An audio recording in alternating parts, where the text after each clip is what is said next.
வணக்கம். நம்ம உடம்ப இன்னும் கொஞ்சம் நல்லா ஃப்ரீயா ஃபீல் பண்ண வைக்கிற சில சிம்பிளான வழிகளை பத்தி தான் இன்னைக்கு பேச போறோம். இது ஒண்ணும் பெரிய ராக்கெட் சயின்ஸ் இல்ல. நம்மளோட சின்ன சின்ன அசைவுகள்ல தான் இந்த மேஜிக்கே ஒளிஞ்சிருக்கு.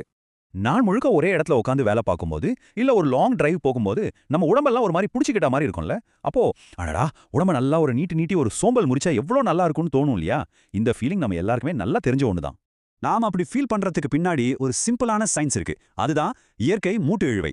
ஒரு ஸ்ப்ரிங்க நல்லா அழுத்தி பிடிச்சிட்டு மெதுவா விட்டா என்னாகும்? அது விரிஞ்சு அதோட பழைய நிலைக்கு வரும் இல்லையா? நாம மூட்டுகளும் கிட்டத்தட்ட அதே மாதிரி தான். நாம கொடுக்கிற சரியான ஒரு நீட்சி அந்த மூட்டுகளுக்கு ஒரு புது புத்துணர்ச்சியை கொடுக்குது. இதுல சூப்பரான விஷயம் என்ன தெரியுமா?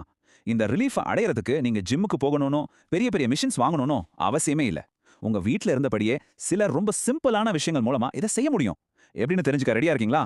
இத பாருங்க, ரொம்ப ரொம்ப சிம்பிளான 3 வழிகள். 1. உங்க பெட்டோட ஓரத்துல உங்க உடம்போட மேல் பாகத்தை மட்டும் தொங்க போடுங்க. அவ்வளவுதான். கிராவிட்டியே உங்க முதுகு தண்ட மெதுவா இழுத்து விடும். 2வது, உங்க வீட்ல அந்த பெரிய எக்ஸர்சைஸ் பால் இருந்துச்சுன்னா, அது மேல அப்படியே மெதுவா பின்னாடி சாஞ்சு பாருங்க. ஆஹா, செம்மையா இருக்கும். சரி, இது ரெண்டும் இல்லையா?